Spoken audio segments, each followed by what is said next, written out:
तो टॉपिक का नाम है forfeiture of shares issued at par. अगर हमने कोई शेयर फोरफीट कर रहे हैं जो कि ओरिजिनली वो इशू किस पे हुआ था, पार पे, तो आपको पहले इसका प्रोसीजर समझना होगा और उसके बाद जाके इसकी जर्नल एंट्री आपको समझ में आएगी। तो फोरफीचर का मतलब यहाँ पे क्या है? फोरफीचर का मतलब होता है शेयर को कैंसिल करना। क्या मतलब होता है बेटा? तो शेयर को अगर आप कैंसिल कर रहे हैं, क्यों कर रहे हैं? शेयर को फोरफीट की सिचुएशन में लाने से पहले कुछ प्रोसेस होता है। क्या होता है? एक शेयर होल्डर्स जो होता है वो एप्लीकेशन का पैसा हमें देता है और उसके बाद हम उससे फिर ना क्या मांगते हैं बेटा? अलॉटमेंट मांग लेते हैं। फिर हम उससे फर्स्ट कॉल मांगते हैं और उसके बाद अगर देखा जाए तो फिर हम लोग उससे फाइनल कॉल मांगता है। लेकिन मान लीजिए कि हमने उससे अलॉटमेंट मांगा और हमें नहीं मिला, हमने ड्यू किया लेकिन रिसीव नहीं हुआ, फिर से हमने इसे भी ड्यू किया और रिसीव नहीं हुआ, फाइनल कॉल भी बेटा हमने ड्यू किया लेकिन रिसीव नहीं हुआ। ऐसी सिचुएशन में अगर कोई शेयर होल्डर्स कोई भी इंस्टॉलमेंट नहीं देता है और फिर उसकी वार्निंग दी जा रही है, उसे टाइम भी दिया जा रहा है, सब कुछ करने के बाद ना दे, तो उसके शेयर्स को हम लोग कैंसिल कर देते हैं। क्या करते हैं बेटा? शेयर्स को हम कैंसिल करके दोबारा से उसे किसी और शेयर होल्डर्स को भेज देते हैं। और शेयर कैंसिल का तरीका यह है कि जो भी पैसे उसने अब तक दिए हैं उसको हम लोग क्या करते हैं? फोरफीट कर लेते हैं, उस पैसे को हम लोग जब्त कर लेते हैं। मान लीजिए उसको टोटल 10 रुपये देने थे और उसने एप्लीकेशन में सिर्फ 2 रुपये दे दिए, एप्लीकेशन 2 का था वो दे दिए, लेकिन allotment, first call, final call नहीं दिया और ऐसे करते करते 3 महीने गुजर गए। तो अब ऐसी सिचुएशन में शेयर को क्या करना है? हमें कैंसिल। अब कैंसिल करने का तरीका ये होता है कि सारी एंट्रीज जो अब तक उसके नाम से करी गई थी सबको कैंसिल कर देना है। जो डेबिट हुआ था उसे क्रेडिट कर देना है। जब जब आपने किसी अलॉटमेंट को मान लीजिए डेबिट किया था तो अलॉटमेंट क्रेडिट कर दीजिए, एरियर को डेबिट किया था तो एरियर को क्रेडिट कर दीजिए। तो ये सारी एंट्रीज क्या हो जाती हैं? कैंसिल हो जाती हैं। और जो पैसा उसका दिया हुआ रहता है 2 रुपये जैसे, और उसके पास 1000 शेयर्स थे तो 2000 रुपये हम उसका जब्त कर लेते हैं। क्या करते हैं बेटा? जब्त करने को कहते हैं शेयर को फोरफीट कर लेना। बात समझ में आई? तो हमने क्या करते हैं कि इन सारी एंट्रीज में जब हमें पैसे रिसीव नहीं हो रहे थे तो हमने एक एंट्री पास करी थी। किस बात की करी होगी? कॉल्स इन एरियर्स की। जब हमें फर्स्ट कॉल पैसा ड्यू किया और रिसीव नहीं हुआ होगा तो किस बात की एंट्री करी होगी? कॉल्स इन एरियर्स की। फाइनल कॉल को भी ड्यू किया होगा तो किस बात की एंट्री करी होगी? कॉल्स इन एरियर्स की। तो बेटा अब हम इसे कैंसिल कर देंगे। तो फाइनल कॉल के बाद जब भी आप कैंसिल करते, मान लीजिए अलॉटमेंट के बाद कैंसिल करना चाह रहे, फर्स्ट कॉल के बाद या फाइनल कॉल के बाद, जब भी आप कैंसिल करेंगे तो उसमें एंट्री आपको जो करनी पड़ेगी वो करनी पड़ेगी किस बात की बेटा? वो करेंगे हम लोग शेयर फोरफीटेड की। किस बात की?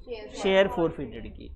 तो हम लोग जो सीखेंगे वो करेंगे शेयर फोरफीट करने की जर्नल एंट्री। अब सीखेंगे कैसे होती है बेटा। देखिए, जब भी आप शेयर सामने वाले को अलॉट करते थे तो शेयर कैपिटल को क्रेडिट करते थे, अलॉटमेंट में भी, एप्लीकेशन में भी, फर्स्ट कॉल में भी, फाइनल कॉल में भी। तो बेटा यहाँ पे शेयर कैपिटल अकाउंट को आप क्या कर देंगे? डेबिट करेंगे। और जो आपने अब तक क्रेडिट किया, जो आपने उसके नाम से डेबिट किया था उसे आप क्रेडिट कर देंगे। मान लीजिए आपने अलॉटमेंट, शेयर अलॉटमेंट को आप मांग चुके हैं, डेबिट कर चुके हैं, तो आप उसे क्रेडिट कर देंगे। फर्स्ट कॉल को तो शेयर यहाँ पे लिखेंगे बेटा फर्स्ट कॉल। अगर फाइनल कॉल को ड्यू किया है तो लिखेंगे आप शेयर फाइनल कॉल। और जितना पैसा वो हमें दे चुका है उसको हम लोग लिख देते हैं बेटा शेयर फोरफीटेड में। किस में लिखेंगे? शेयर फोरफीटेड अकाउंट में। बात समझ में आई? तो ये हमारे फोरफीट करने की जर्नल एंट्री होती है। और इसमें जर्नल एंट्री में जितने शेयर्स आपने इशू किए तो उससे कोई मतलब नहीं होता है, सिर्फ उन्हीं के लिए ये एंट्री करी जाती है जिसने हमें शेयर्स के पैसे नहीं दिए हैं। तो यहाँ पे जितने भी नंबर ऑफ शेयर्स आपको फोरफीट करने हैं सिर्फ उसके लिए ये एंट्री करी जा रही है बेटा। तो आप नंबर ऑफ शेयर फोरफीटेड यहाँ पे लिखेंगे। सर नंबर ऑफ शेयर फोरफीटेड कौन सा होता है बेटा? ये वो शेयर्स होते हैं जिन्होंने सारे पैसे हमें नहीं दिए हैं। और यहाँ पे हम लोग लिखते हैं बेटा कॉल्ड अप वैल्यू। कौन सी वैल्यू? और उसके बाद यहाँ पे लिखते हैं रिसीव, जो पैसा हमें मिल चुका है।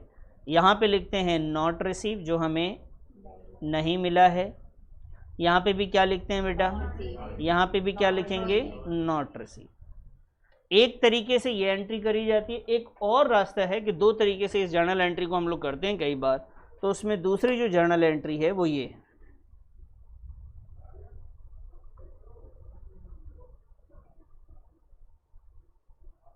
Share capital account debit,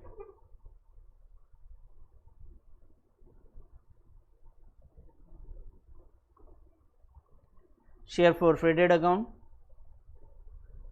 to calls in arrears account. इस पूरी एंट्री की जगह आप ये भी कर सकते हैं, लेकिन ये एंट्री तब करेंगे जब आपने ऑलरेडी कॉल्स इन एरियर्स की एंट्री कर रखी हो। आपने जब आपको पैसा नहीं मिले, आपको याद होगा कॉल्स इन एरियर दो तरीके से एंट्री होती है। जब पैसे मिल जाए या ना मिले तो आपके पास ये रास्ता है, या तो एरियर्स के नाम से लिख दीजिए या ऐसे ही छोड़ दीजिए ब्लैंक। अगर आप एरियर के नाम से लिख रहे थे तो उसे कैंसिल करने के वक्त आपको एरियर को क्रेडिट करना पड़ेगा। तो यहाँ पे फॉरफिट करने के लिए जो एंट्री होगी वो ये होगी, share capital account debit to share forfeited account to calls in arrears account. यहाँ पे क्या लिखेंगे बेटा, नंबर ऑफ शेयर फॉरफिटेड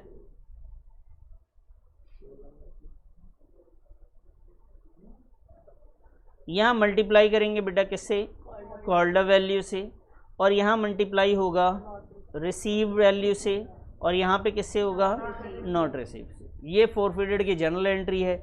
आप ये या ये दोनों का इस्तेमाल कर सकते हैं। मैं जनरली जो क्वेश्चन आपको करवाऊंगा जनरली वो मैं आपको इस तरीके से करवाऊंगा। ठीक है जी, आप फटाफट नोट करिए, फिर इस पे एग्जांपल दूंगा तो आपको चीज़ें आसान लगेंगी। फिर नोट करिए बेटा इसे। मान लीजिए सर आपके सामने जो नंबर ऑफ शेयर्स इशू किए गए हैं वो 10,000 है, और उसका फेस वैल्यू शेयर का वो 100 रुपीज़ ईच है। जिसमें से ए है उसके पास बेटा हमारे पास इसके पास 5,000 शेयर्स है, 500 शेयर्स है,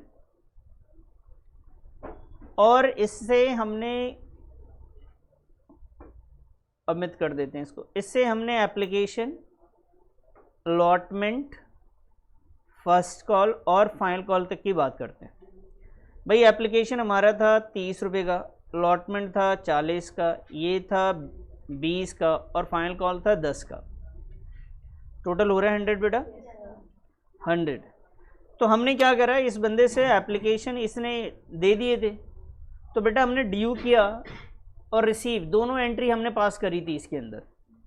अलॉटमेंट की जब सिचुएशन आई तो अलॉटमेंट में हमने ड्यू तो किया, लेकिन इसने पैसे नहीं दे पाया, इसकी वजह से रिसीव नहीं हुआ तो सारे पैसे को मैंने कॉल्स इन एरियर्स मान लिया कि भैया इसने पैसे नहीं दिए। जब पैसे आपको नहीं मिलते उसे एरियर्स कहते हैं। फर्स्ट कॉल हमने ड्यू करा लेकिन हमें रिसीव नहीं हुआ, फाइनल कॉल ड्यू किया बेटा हमें रिसीव नहीं हुआ। तो ऐसी सिचुएशन पे हमने ये डिसाइड किया कि चलो अब इसके शेयर्स को हम लोग क्या करते हैं, फॉरफीड कर लेते हैं। सर क्या करते हैं, तो सर शेयर को अगर फॉरफीड आप करेंगे तो शेयर कैपिटल आप जर्नल एंट्री देख के बताइए कि कौन से अकाउंट को आप डेबिट करते हैं, कौन से अकाउंट को। तो सर आप लिखेंगे यहाँ पे share capital account, share capital account debit. और एक एंट्री होती है बेटा जो कि फॉरफीड की, तो क्या लिखते हैं यहाँ पे आप, शेयर फॉरफीटेड अकाउंट। और जो पैसा नहीं मिलता उसे किस नाम से लिखते हैं हम लोग, कॉल्स इन एरियर्स अकाउंट। ध्यान से देखिएगा सर। सबसे पहले हम लोग ना यहाँ पे क्या लिखते हैं, देख के पढ़ के बताओ क्या लिखते हैं। देखो ना पहले वहाँ पे मैंने लिखवाया, क्या बताया, नहीं सर उससे पहले एक और चीज़ है, नंबर ऑफ शेयर फॉरफीटेड। क्या लिखवाया, नंबर ऑफ शेयर। अब बताइए आपने शेयर इशू किया था 10,000, फॉरफीट कर रहे हो 500, जिसने नहीं दिया उसको फॉरफीट करोगे या जिसने दे दिया उसको भी फॉरफीट कर दोगे। कितने शेयर्स के पैसे नहीं मिले, तो बच्चे यहाँ पे कितना लिखोगे आप, 500। यहाँ पे भी आपने लिखना है सर 500। बात समझ में आ गई। अब यहाँ पे लिखना है कॉल्ड अप वैल्यू। बेटा कॉल्ड अप वैल्यू किसे कहते हैं, आप फॉर्मूला देखते जाएंगे। क्या लिखना है यहाँ पे, कॉल्ड अप वैल्यू बेटा हम कहते हैं जो पैसे हमने मांगे हैं। तो हमने क्या एप्लीकेशन तक हो गया, अलॉटमेंट भी मांगा, फर्स्ट कॉल भी मांगा और फाइनल कॉल भी। तो टोटल हमने कितने मांग लिए बच्चे, बोलो टोटल। बेटा टोटल हमने कॉल्ड किया है कितना, 100। उस कॉल्ड करने में 100 मांगे लेकिन मिला कितना है, तो जो मिला है वो फोरफिटेड में है, जो नहीं मिला है वो कॉल्स इन एरियर्स में। बात समझ में आई? फिर से ध्यान से समझो, कॉल्ड अप किसे कहते हैं, जो हम मांग चुके हैं या जो नहीं मांगा है, मांग चुके हैं। क्या कॉल्ड अप उसे कहते हैं जो नहीं मिला है, जो नहीं मिला उसे क्या कहते हैं, कॉल्स इन एरियर्स। तो इस क्वेश्चन के हिसाब से ये जर्नल एंट्री हो जाएगी। आई बात समझ में? तो फटाफट ये क्वेश्चन उतारो, मैं अभी 2-3 और एग्जांपल दूंगा, तभी आपको ये बेहतर और तरीके से आएगा, ये स्ट्रॉन्ग तभी हो पाएगा। फटाफट नोट करिए इसको भी।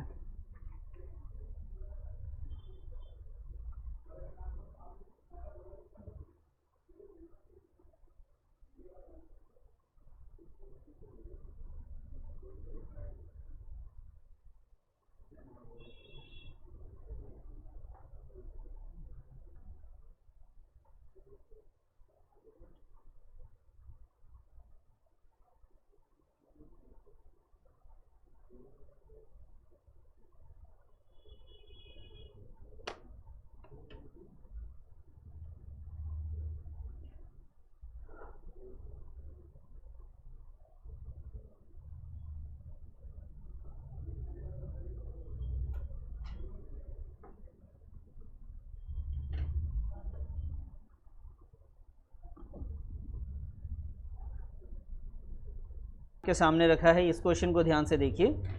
इसमें क्या है बेटा, इसमें मैंने बोला एप्लीकेशन हमने मांगा, मिल गया। अलॉटमेंट की मांगने की एंट्री करी लेकिन नहीं मिला, फर्स्ट कॉल भी ऐसी हुआ। फाइनल कॉल हमने मांगा ही नहीं और हमने यही डिसाइड कर लिया कि हमें शेयर को क्या करना है, फोरफीड करना है। तो बेटा इसकी जर्नल एंट्री करते हैं फोरफीड की। पहले बताइए जी, सबसे पहले क्या लिखेंगे हम लोग, share capital account debit to calls in. बताइए नंबर ऑफ शेयर कितना लिखना है, ये सेम क्वेश्चन है। तो यहाँ पे भी 500, यहाँ बोलिए बेटा, इधर ध्यान दो, इधर कितना शेयर्स बताओ कितने हैं, यहाँ बोलिए। बताइए बेटा कॉल्ड अप वैल्यू कितनी है, कॉल्ड अप क्या हमने ये मांगा, ये मांगा, ये मांगा। हयात कहाँ खोई हुई हो आप, ड्राइंग बना रही हो। हाँ बताइए, ये मांगा हमने, ये क्या हमने ये मांगा, नॉट मेड का मतलब हमने इसे मांगा ही नहीं है, इसकी कोई एंट्री करी ही नहीं है। तो कॉल्ड अप वैल्यू कितना हुआ बेटा, 90। अब बताइए फोरफीड कितने अमाउंट को करेंगे, जो मिल चुका है वो फोरफीड होगा कितना, और जो नहीं मिला जो 60। समझ में आ गई बात, आगे अच्छे से समझ में। जनरल एंट्री याद रहेगा ये एंट्री आपको कि भाई share capital account debit to share forfeited to calls in arrears account. चलो एक मैं देता हूँ अपने, पहले इसको नोट करो, मैं अपने तरफ से देता हूँ, आप उसको करके दिखाएंगे।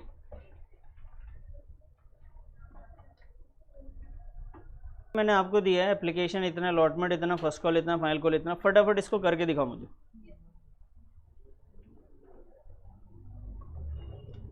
नंबर ऑफ शेयर इसमें भी 500 ही डिफॉल्ट कर रहे हैं आपने। तो एंट्री यहाँ पे लिखेंगे सर शेयर कैपिटल अकाउंट, आप चेक कर लीजिएगा, मैं कर रहा हूँ, टू शेयर फोरफीडेड अकाउंट, और यहाँ पे आ जाएगा बेटा to calls in arrears account. तो यहाँ पे नंबर ऑफ शेयर्स तो वही ले लें sir 500,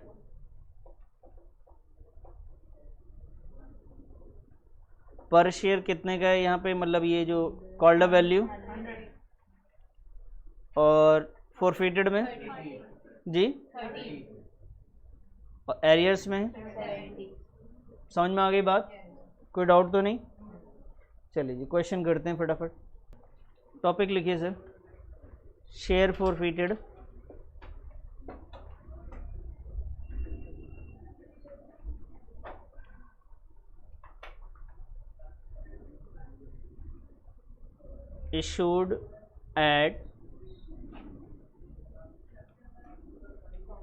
issued at premium, share forfeited issued at premium.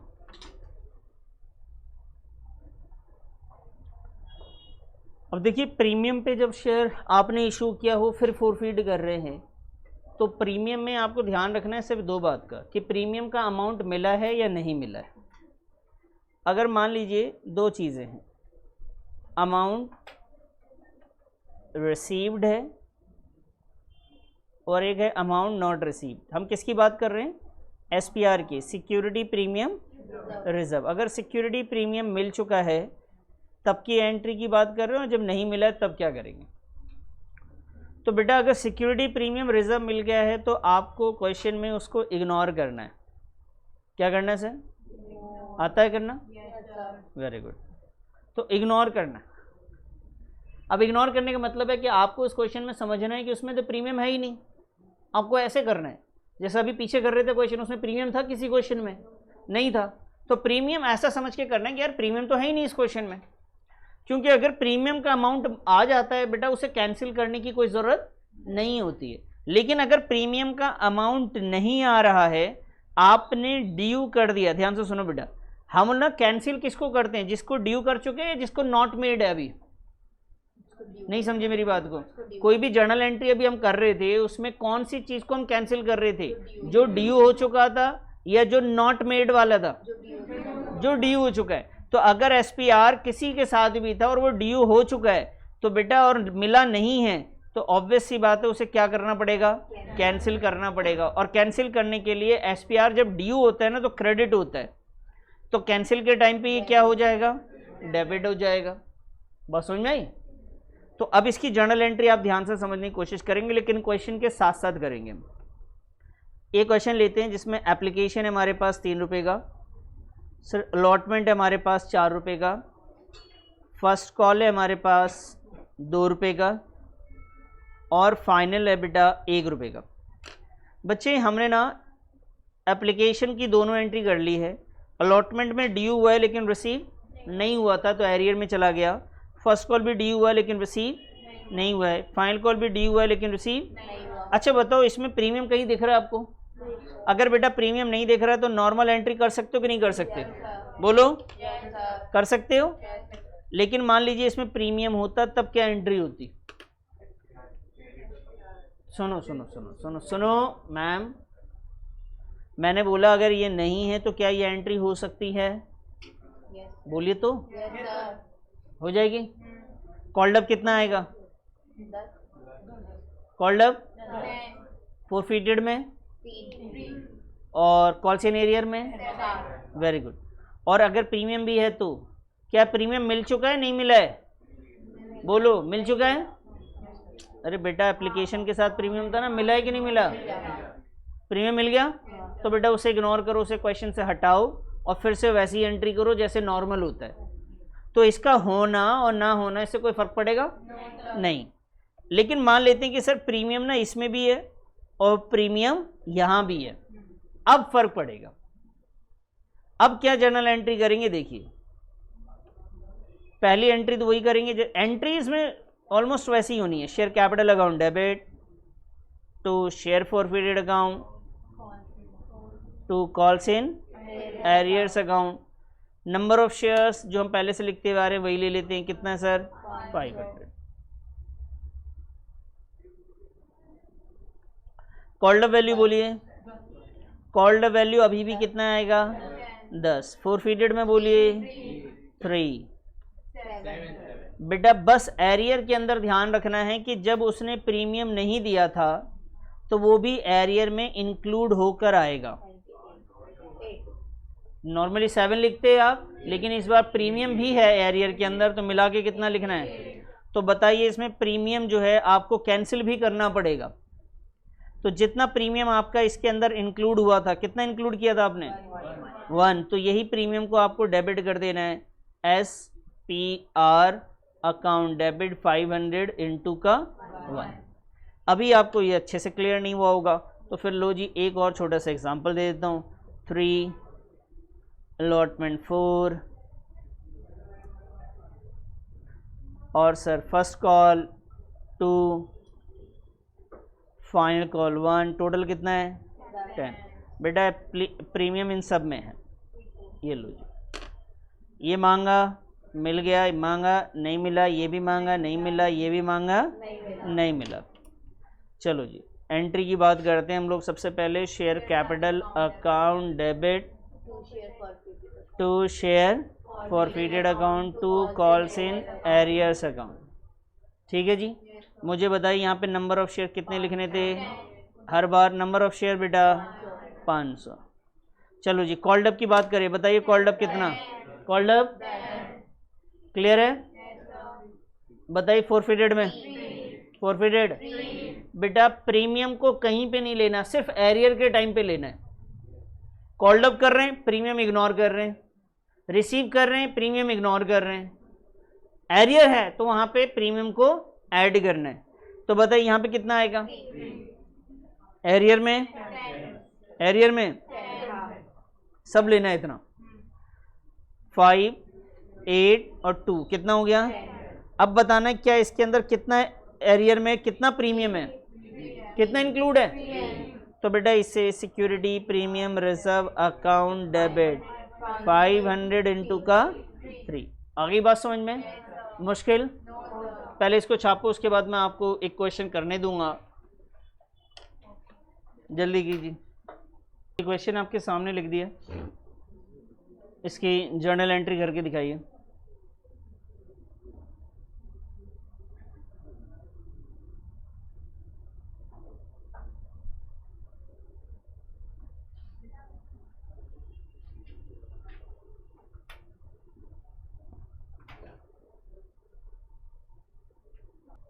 कर लिया आप लोगों ने?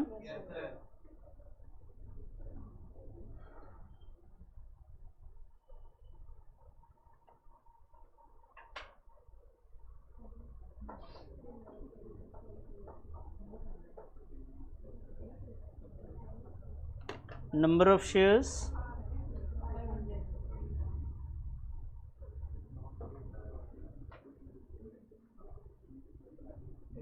Number of share 500। अच्छा जी कॉल्ड अप वैल्यू बताइए बेटा। फाइनल कॉल हमने मांगा ही नहीं था, इसको इग्नोर करना है। कितना बचा? 9। अब आइए फॉरफिटेड में जो मिल चुका है और जो एरियर है ये सब लेना है एरियर में, ये आ गया 10। अब एरियर में चेक करना है क्या प्रीमियम है मेरे पास इंक्लूड, अगर है तो सिक्योरिटी प्रीमियम रिजर्व को भी डेबिट कर देंगे। 500 इंटू बोलिए कितना? बात क्लियर है? समझ में आ गया ये?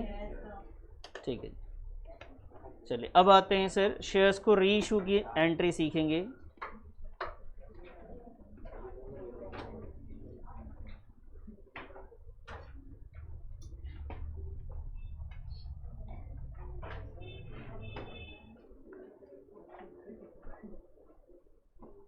रीइश्यू ऑफ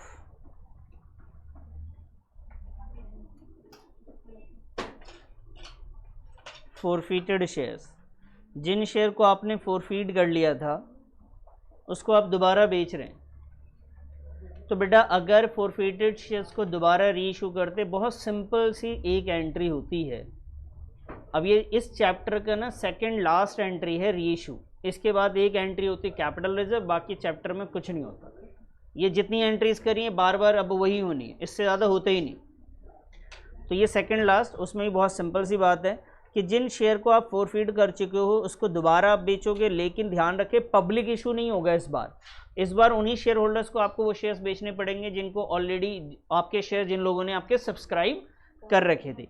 तो आप इसमें कोई इंस्टॉलमेंट वगैरह पे नहीं बेचते, वन टाइम ही होता है। तो bank account debit to share capital account, बस सिंपल सी ये एंट्री करते हैं, bank account debit to share capital account. तो जितने शेयर्स आप रीइशू कर रहे हैं, ध्यान से देखिएगा बेटा इधर, जितने शेयर्स आप रीइशू कर रहे हो, सर फॉरफिटेड शेयर रीइशू में फ़र्क क्या है बेटा? फॉरफिटेड ये है कि 500 शेयर्स के पैसे नहीं मिले, आपने फॉरफिट कर ली, लेकिन आपने 500 में से सिर्फ 300 शेयर्स दोबारा बेच रहे हो आप।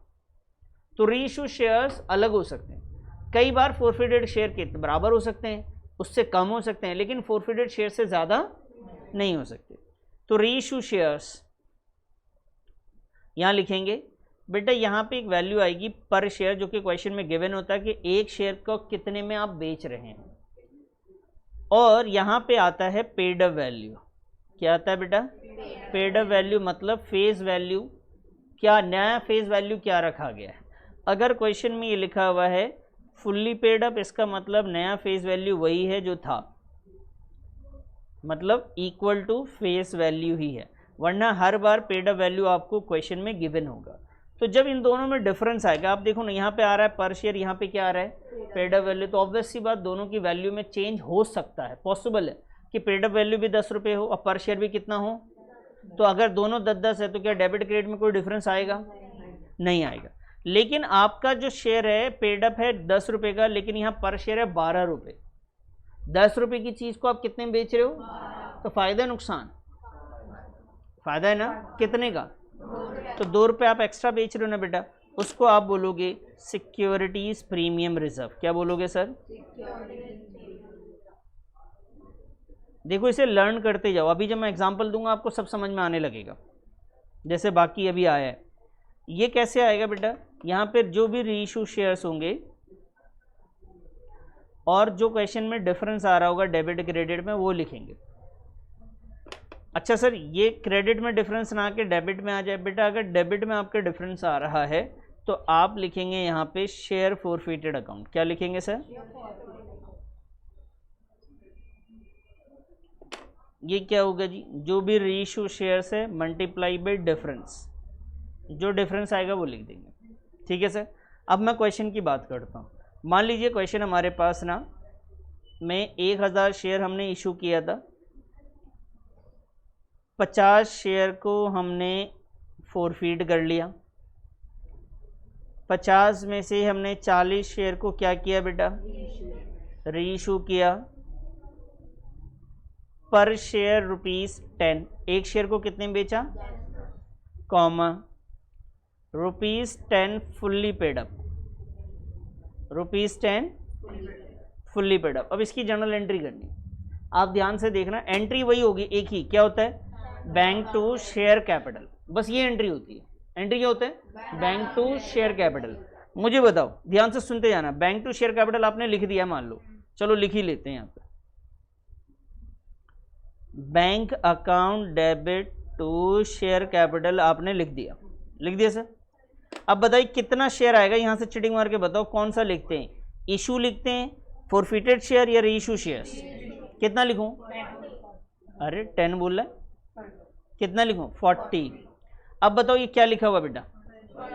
क्या क्वेश्चन में कहीं में दिया हुआ है? बताओ कितना दिया हुआ है? बताओ पेड अप वैल्यू दे रखा है ₹10 फुल्ली पेड अप लिख दिया उसने। कितना लिखूं यहाँ पे? बताओ डिफरेंस आया? नहीं आया तो एंट्री हो गई। सर अगर डिफरेंस, तो डिफरेंस आता तो क्वेश्चन में चेंज होता सर। वो कहते 40 शेयर्स रीइशू एट ₹10 पर शेयर, ₹8 पर शेयर पेड अप। समझ गए क्या बोला इन्होंने? ये कह रहे हैं कि 40 शेयर हमने क्या किया बेटा? बोलो, रीइशू किया है। कितने रुपए पर शेयर पे? और पर शेयर ₹8 पर शेयर्स क्या है हमारा? Paid up. तो पेड अप वैल्यू कितनी दे दी? 8। चलो मैं एंट्री करता हूं पहले। बैंक अकाउंट डेबिट टू क्या होगा बोलो? Very good. Bank account debit to number of share बोलो। यहाँ भी 40 और यहाँ पे भी 40। पर शेयर बोलो। पर शेयर, पर शेयर कितना? 10। पेड अप वैल्यू क्या डिफरेंस आ रहा है? क्रेडिट में, क्रेडिट में डिफरेंस आएगा। ऊपर क्या लिखा था हम लोगों ने बेटा? क्रेडिट में अगर डिफरेंस आएगा तो लिखेंगे सिक्योरिटी प्रीमियम रिजर्व अकाउंट। कितना लिख दूं? 2। समझ में आई बात? चलिए मैं एक क्वेश्चन आपको देता हूं, पहले इतना नोट करिए, फिर मैं एक क्वेश्चन आपको दूंगा। फटाफट नोट करिए। ये जो लास्ट में मैंने आपके सामने लिखा, इसकी जर्नल एंट्री कर दीजिए। 40 शेयर्स रीइश्यूड एट ₹8 पर शेयर्स, 9 पर शेयर्स पेड अप।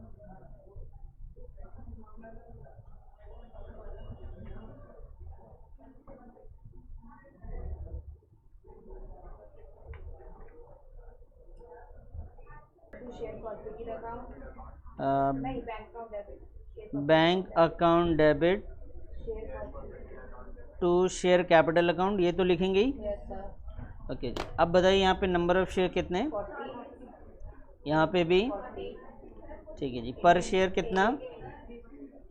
पर शेयर 8 और पेड अप वैल्यू 9। तो डिफरेंस डेबिट में आ रहा है इस बार। क्या लिखेंगे? शेयर फॉरफिटेड अकाउंट डेबिट कितना? बात समझ में आ गई? कोई दिक्कत तो नहीं? चलिए जी, अब होमवर्क लिख लीजिए बस।